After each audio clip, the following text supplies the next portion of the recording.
தமிழ் மக்களுக்கு வணக்கம். இன்றைய அதிரடி அல்லது இன்றைய பரபரப்பு, அதிரடி என்பதை விட பரபரப்பு அப்படின்றது தான் சரியான பதமா இருக்கும். இன்றைய பரபரப்பு என்ன அப்படின்னாக்கா, விஜய் தாவேகா தலைவர் விஜய் அவர்கள் அவர் வந்து டெல்லிக்கு அழைக்கப்பட்டிருக்கிறார். சம்மன் வழங்கப்பட்டது. அதன் அடிப்படையில இன்னைக்கு அவர் வந்து டெல்லிக்கு சென்றுள்ளார். டெல்லியில் அவரிடம் சிபிஐ தங்களுடைய விசாரணையை நடத்தவிருக்கிறார்கள் அப்படின்றது தான் தகவல். இத வந்து ஏற்கனவே ஒரு 10, 15 நாட்களுக்கு முன்னரே பார்த்தீங்கன்னாக்கா, நான் வந்து ட்விட்டர்ல வந்து இத வந்து பதிவு செஞ்சிருந்தேன். ஆதவ் அர்ஜுன், நிர்மல்குமார் மற்றும் புஷி ஆனந்த் இவங்க 3 பேரை வந்து அவர்கள் அழைத்திருந்தார்கள். அதைத் தொடர்ந்து விஜய் அவர்களும் வந்து அந்த விசாரணைக்கு அழைக்கப்படுவார் அப்படின்னு சொல்லிட்டு.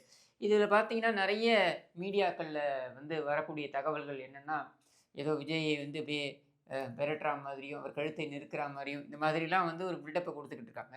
ஆனால் சிபிஐ உடைய ப்ரொசீஜர தான் அவங்க செய்றாங்க அப்படின்றது தான் இதில நம்ம கூர்ந்து கவனிக்க வேண்டியது. ஏன் அப்படின்னா, இந்த விசாரணை இப்படியான ஒரு கோணத்தில் நடைபெற வேண்டும் என்பதைத்தான் விஜயும் விரும்பியிருப்பார்.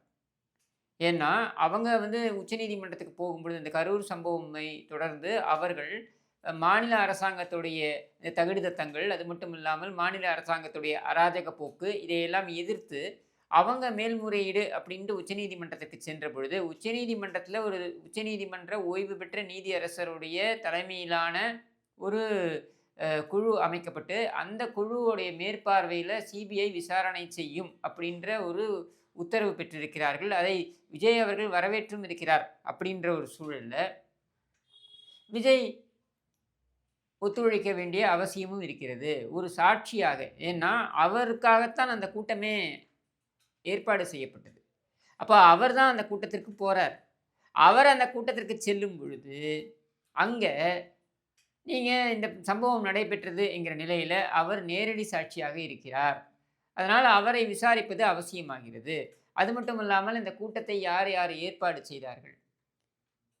அதில் யார் பொறுப்பாளர்களாக இருந்தார்கள்? காவல்துறை எப்படியான ஒரு ஒரு ஒத்துழைப்பை அவருக்கு நல்கியது? அது மட்டும் இல்லாமல் அந்த சம்பவம் நடக்கும் பொழுது அவருக்கு வந்த தகவல்கள் என்ன? அவர் யாரிடமெல்லாம் பேசினார்? இது மாரியான நெறைய விஷயங்கள வந்து பதிவு செய்ய வேண்டிய அவசியம் இருக்கிறது. நான் ஏற்கனவே ஒரு நியூஸ் பிரேக் பண்ணியிருந்தேன் எக்ஸ்க்ளூசிவா இடம்பலம்ல. அது என்னன்னா, இந்த காவல்துறை அதிகாரி மணிவண்ணன் என்பவர், அவர் வந்து இந்த ஆம்புலன்ஸுக்கெல்லாம் வந்து ஜிபே வழியாக பணம் பட்டுவாடா செய்தது அப்படின்ற தகவல்களை சேகரித்து வைத்திருக்கிறார்கள் அப்படின்னு சொல்லிட்டு. இப்ப இதையெல்லாம் கராபரேட் பண்ணணும்னா என்ன செய்யணும்? முதல்ல முக்கியமான சாட்சியங்களுடைய அவர்கள் சொல்லக்கூடிய கூற்றையெல்லாம் பதிவு செய்யணும். இதில பார்த்தீங்கன்னா, செய்தி போடுறாங்க இந்த மாரி கையொப்பம் வாங்கி கொண்டார்கள் அப்படின்ட்டுலாம். அப்படிலாம் கையொப்பம் எல்லாம் சிபிஐ வாங்க முடியாது. நீங்க போன உடனே அவங்கள்ட்ட இருக்கக்கூடிய ஆதாரங்கள், உங்ககிட்டேருந்து அவங்களுக்கு பெற வேண்டிய தகவல்கள் அப்படின்னு சொல்லிட்டு, அதை மட்டும் தான் அவங்க வந்து எடுத்துப்பாங்களே தவிர்த்து, நீங்க வந்து கையொப்பம் போட்டு தரணும் அப்படின்லாம் வந்து கேட்க மாட்டாங்க. அப்படி கொடுத்தாலும் அதெல்லாம் வந்து நீதிமன்றத்தில் செல்லாது அப்படின்ற ஒரு சூழல்ல, அது மாதிரி எந்த சம்பவமும் நடைபெறவில்லை. ஆனால் இதில முக்கியமா நம்ம கூர்ந்து கவனிக்க வேண்டியது என்னன்னா, மீடியாவுல வராமல் பார்த்துக் கொண்டார்கள்.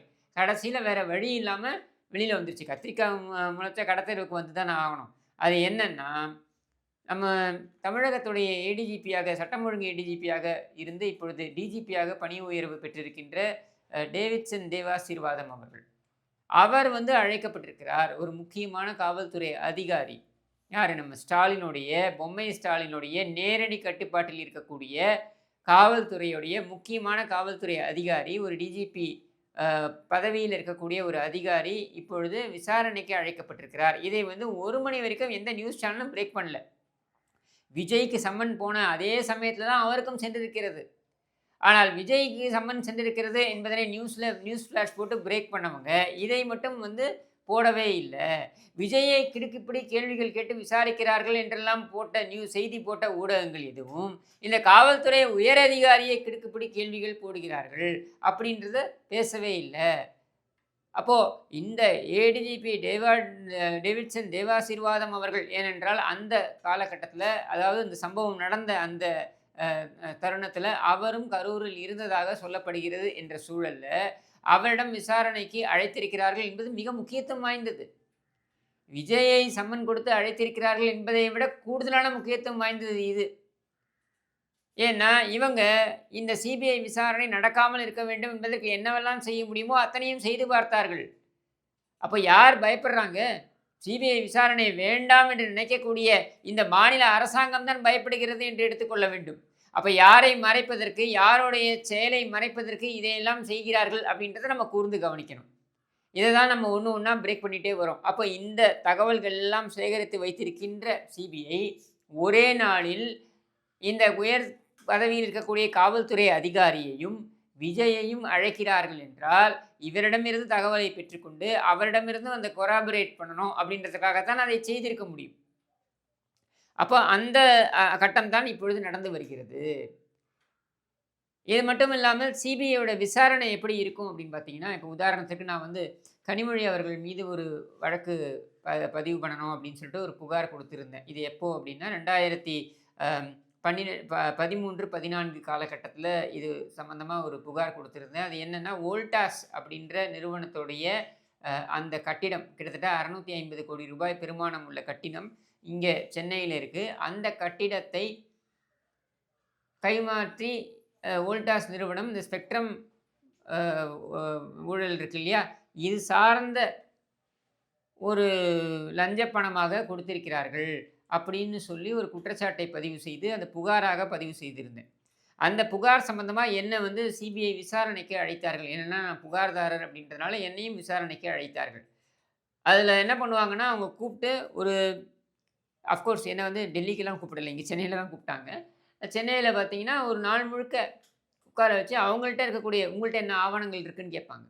இந்த ஆவணங்கள்லாம் நம்ம குடுத்தோம் அப்படின்னா, இந்த ஆவணங்களை வைத்து அவர்கள் அடுத்த நாள் வர சொல்லிட்டு, அந்த ஆவணங்களின் அடிப்படையில இந்த ஆவணங்கள் உங்களுக்கு எப்படி கிடைத்ததுன்னு கேட்பாங்க. எதை வைத்து இந்த குற்றச்சாட்டை வைக்கிறீங்கன்னு கேட்பாங்க. இப்படி நெறைய கேள்விகள அவங்க கேட்பாங்க. இந்த கேள்விகளுக்கெல்லாம் அவங்க பதில் சொல்லும் பொழுது, அத அவங்க பதிவு செய்து கொள்வார்கள். இது நார்மலா நடக்கும். ஏன்னா நான் புகார்தாரர், நான் அக்யூஸ்ட் கிடையாது. இப்ப அக்யூஸ்டா இருக்காங்கன்னா, அவங்களையும் அழைப்பாங்க. அவங்கள அழைத்து இந்த ஆவணங்கள்லாம் இருக்கின்றன. இந்த ஆவணங்களுக்கு உங்கள் தரப்பு பதில் என்ன? விளக்கம் என்ன? அப்படின்றத கேட்பாங்க. உதாரணத்திற்கு பொன்முடியை இப்படிதான் வந்து அழைத்து விசாரித்தார்கள். இடி வந்து கூப்பிட்டு விசாரிச்சாங்க. இந்த மாதிரி அது இடியா இருக்கட்டும், சிபிஐ இருக்கட்டும், இதான் அவங்களுடைய வழிமுறை.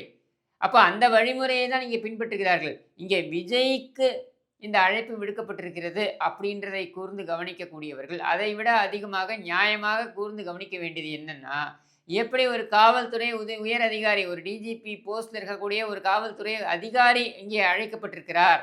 அவர் விசாரணை செய்யப்படுகிறார். அப்படின்றத யாருமே பேச மாட்டேங்கிறாங்க அப்படின்றத தான் நம்ம பார்க்க வேண்டியது. அப்போ வழக்கம் போல இந்த மீடியா உருட்டுகள் எப்படியாவது விஜயை தவறான ஒரு கண்ணோட்டத்தில கொண்டு வந்து நிறுத்தணும் அப்படின்றது தான் இருக்காங்க.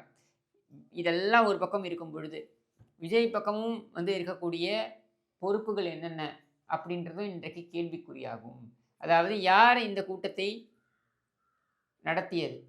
யார் இந்த கூட்டத்திற்கு அழைப்பு விடுத்தது? காலையில் யார் இந்த கூட்டத்திற்கு சீக்கிரம் வாருங்கள் என்று சொன்னது? தாமதமாக விஜய் வருகிறார் என்பதனை கூட்டத்திற்கு யார் சொன்னது? தெரிவுபடுத்தியது? அல்லது தெரிவுபடுத்தினார்களா? இல்லையா?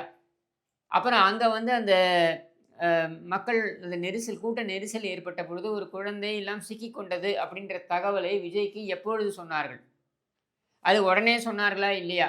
இப்படி பல கேள்விகளை வந்து அவங்க வச்சிருப்பாங்க. அந்த கேள்விகளுக்கெல்லாம் விடை கிடைத்தால் தான் அவங்க அந்த விசாரணையை அடுத்த கட்டத்திற்கு கொண்டு செல்ல முடியும். இதே தருணத்தில பார்த்தீங்கன்னாக்கா, நம்ம எல்லாருமே செய்திகளையும் பார்த்திருப்போம். ஒரு 2, 3 நாட்களுக்கு முன்னர் விஜயுடைய அலுவலகத்தில் இருந்த அந்த வாகனம், அவர் அந்த பயன்படுத்திய அந்த வாகனம் இருக்கு இல்லையா? அந்த வாகனம் வந்து விசாரணைக்காக இங்கிருந்து கரூருக்கு எடுத்து சென்றிருக்கிறார்கள். பனையூரிலேயோ அவங்களுடைய கட்சி அலுவலகத்திலிருந்து அது பனையூருக்கு எடுத்து செல்லப்பட்டது. அங்க ஒரு சோதனை ஓட்டம் போல, இங்கே தான் அந்த வண்டி வந்து நின்னு இருக்கும். இங்கே தான் கூட்டம் கூடியிருக்கும். இந்த கூட்டத்தில இங்கே தான் நெரிசல் நடந்திருக்கும். இப்படி எல்லாமே வந்து அங்கேயே ஒரு சோதனை ஓட்டம் போல பார்க்கப்பட்டது. அப்படி அதுக்கப்புறம் அது திரும்பி கொண்டு வந்து ஒப்படைச்சுட்டாங்க, அந்த வாகனத்தை. அது மட்டும் இல்லாமல் சிஆர்பிஎஃப்ல அவருக்கு வழங்கப்பட்ட பாதுகாப்பு அதிகாரிகள், அந்த அதிகாரிகளும் கூட அழைத்து விசாரணை வட்டத்துக்குள் கொண்டு வரப்பட்டார்கள். எப்பொழுது நீங்கள் விஜயுடன் பாதுகாப்பில் இருந்தீர்கள்? ஏர்போர்ட்லேருந்து நீங்க எப்படி கூட்டு வந்தீங்க? ஏர்போர்ட்லேருந்து அவர் சாலை மார்க்கமாக வந்தாரா?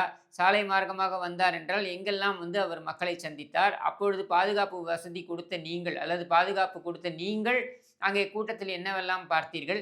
இப்படியான விஷயங்கள் எல்லாத்தையும் பதிவு பண்றாங்க. இதெல்லாம் பதிவு பண்ணி, இதில் யாருக்கு கூடுதல் பொறுப்பு இருக்கிறது? ஏன்னா கூட்டத்தை நடத்தியது விஜய் தரப்பு. கூட்டத்திற்கு பாதுகாப்பு வழங்க வேண்டிய கடமை காவல்துறைக்கு இருக்கிறது என்கிற சூழல்ல, இது 2 தரப்புல யார் தவறு செய்திருக்கிறார்கள் அப்படின்ற முடிவை இன்றைக்கே எட்டிவிட முடியுமான்னா முடியாது. ஆனால் பகீர் தகவல்கள், ஆவணங்கள் அவர்களிடம் சிக்கியிருக்கிறதா என்றால், ஆமாம் சிக்கியிருக்கிறது. இதில காவல்துறை தரப்பு நெறைய பதில் சொல்ல வேண்டியது இருக்கிறது. ஏனென்றால், காவல்துறை தன்னிச்சையாக இங்கே இயங்கவில்லை அப்படின்றது நமக்கு தெரிய வருகிறது. காவல்துறை தங்கள் கடமை உணர்வுடன் அவர்கள் இயங்கக்கூடியவர்கள் தான். ஆனால், யாரோ ஒருவருடைய உத்தரவின் அடிப்படையில் அவர்கள் இயங்கியிருப்பார்களோ அப்படின்ற சந்தேகமும் நமக்கு எழுகிறது. அந்த பேர் வழி யார்? இந்த ரூ. 10 பாலாஜியா? அப்படின்ற கேள்விதான் இப்பொழுது மில்லியன் டாலர் கேள்வி அப்படின்னு சொல்லுவாங்க. ஆங்கிலத்தில மில்லியன் டாலர் கொஸ்டின்பாங்க. அந்த மாதிரி இது ஒரு மிகப்பெரிய ஒரு கேள்வியாக இருக்கிறது. அடுத்த சம்மன் யாருக்கு செல்லப் போகிறது? செந்தில் பாலாஜிக்கு செல்லப் போகிறதா? அல்லது அங்க